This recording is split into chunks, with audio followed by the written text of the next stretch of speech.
nakam daw Yesu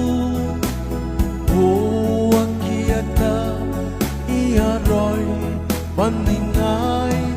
metay kaparan anong tatalingan inarupo tipungay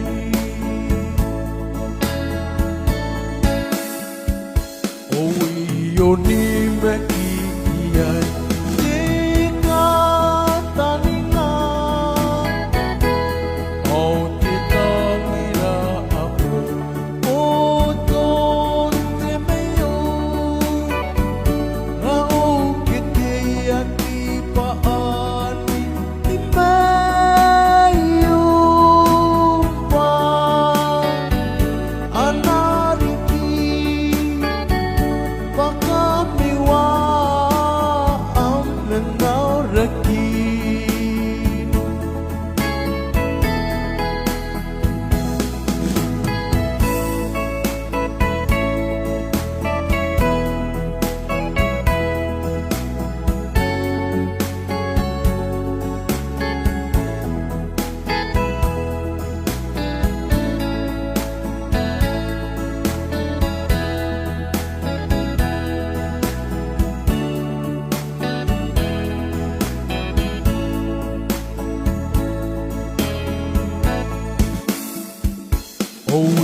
Yoni meki iyay tika taninga au tita mira po don te meyo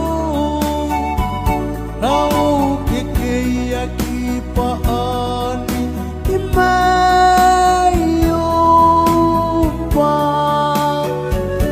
anariki Pakamiwa